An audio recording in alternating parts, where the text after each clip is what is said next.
جو اللہ کے راستے میں خرچ کر رہا ہوتا ہے. ہمارے قریب ایک گاؤں ہے، اس میں ایک عورت گزری، اس کو حاتم تائی کی بہن کہا کرتے تھے. وہ بڑی سخی عورت تھی، وہ اللہ کے راستے میں خوب خرچ کرتی تھی. اس کا خاوند بڑا ذمہ دار بھی تھا اور گاؤں کا نمبردار بھی تھا، اور وہ گاؤں بالکل سڑک کے کنارے تھا. اکثر لوگ وہاں بس سے اترتے اور پھر اندر جو ان کے گھر تھے ان گاؤں میں چلے جاتے تھے. اس نے دیکھا کہ سڑک پر لوگ بس کا انتظار کر رہے ہوتے ہیں، دھوپ میں کھڑے ہوتے ہیں، بارش میں کھڑے ہوتے ہیں، تو کیوں نہ ہو کہ میں یہاں پر کوئی سائے کی جگہ بنا دیتی ہوں تاکہ ان لوگوں کے لیے انتظار کرنا آسان. تو اس نے ایک کمرہ بنوا دیا، چھت ڈال دی اور مہمانوں کو وہاں بیٹھنے کی، لیٹنے کی سہولت مل گئی. اب مہمان جو آتے تو وہ وہاں ٹھہرتے، گھنٹہ 2 گھنٹہ جو انتظار تھا، پھر چلے جاتے.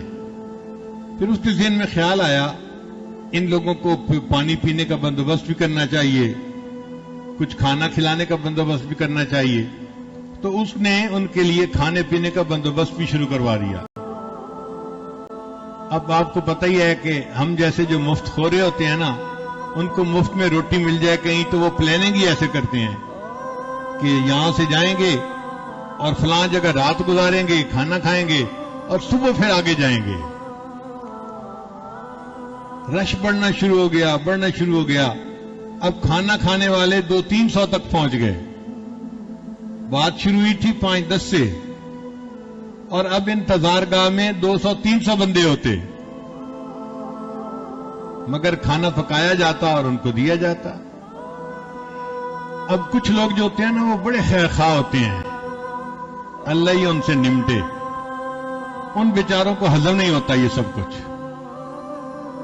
اب انہوں نے دیکھا کہ بھئی روزانہ اتنا پیسہ خرچ ہو رہا ہے، یہ عورت کھانا بنوا رہی ہے اور 200 بندوں کو کھانا کھلا رہی ہے. وہ اس کے خاوند کے پاس گئے، سناؤ بھائی، درخت سے کہیں پتے اتار کے لاتے ہو پیسے جو تمہارے پاس کمی نہیں ہے؟ انہوں نے کہا نہیں، میں زراعت سے کماتا ہوں. دیکھو تمہاری بیوی تو ایسے پیسہ لٹا رہی ہے، 200-300 بندوں کو ہر رات کھانا کھلاتی ہے، یہ تو تمہیں کنگال کر کے ہی رہے گی. کوئی دوسرا آ جاتا، وہ بھی اسی طرح کی بات، میاں کچھ جمع کر لو، سوچ سمجھ سے لگاؤ، برا وقت بھی بندے پہ آ جاتا ہے. اب ادھر سے کوئی مشورہ، ادھر سے کوئی مشورہ. وہ بندہ اتنا تنگ آ گیا کہ ایک دن اس نے فیصلہ کر لیا کہ اب میں یہ مہمان خانہ جو ہے ختم کر دوں گا. اس نے آرڈر دے دیا، آج کے بعد ہم کسی کو کھانا نہیں کھلائیں گے. جب اس عورت کو یہ خبر ملی تو وہ بڑی غمزدہ ہوئی، مگر اس نے اپنے خاوند سے کوئی جھگڑا نہیں کیا. جو عقل مند سمجھدار بیویاں ہوتی ہیں نا، وہ موقع پہ بات کرتی ہیں اور ایسے طریقے سے بات کرتی ہیں کہ معاملہ سلجھ جائے، معاملے کو الجھاتی نہیں ہیں. چنانچہ وہ غمزدہ بیٹھی تھی، ڈپریس تھی. خاوند گھر آیا، اس نے پوچھا بیوی سے، کیا ہے آج بڑی مغموم لگ رہی ہو؟ انہوں نے کہا بس آج دل بہت غمزدہ ہے میرا، کہیں دل نہیں لگ رہا، بہت طبیعت بیزار ہے. اس نے کہا پھر اچھا ایسے کرو، میں جا رہا ہوں زمینوں پہ، مربے میں، تو آپ میرے ساتھ چلو. زمینوں پہ جاؤ گی، وہاں پر سبزیاں دیکھو گی، پھل دیکھو گی، سبزہ دیکھو گی، اور چیزیں دیکھو گی نا، تو تمہیں طبیعت تمہاری فریش ہو جائے گی. اس نے کہا ٹھیک ہے. چنانچہ بیوی اپنے خاوند کے ساتھ زمینوں پہ چلی گئی. اب کچھ دیر تو وہ چلی پھری، پھر ایک جگہ جہاں پہ کنواں چل رہا تھا نا، وہاں آ کے وہ بیٹھ گئی اور کنویں کے اندر اس نے جھانکنا شروع کر دیا. آدھا گھنٹہ گزر گیا، یہ عورت بیٹھی کنویں کے اندر ہی دیکھتی جا رہی ہے. تو خاوند اپنا کام سمیٹ کے آیا. اس نے کہا اللہ کی بندی کیا کر رہی ہو، اتنی دیر سے ایک ہی جگہ بیٹھی ہو؟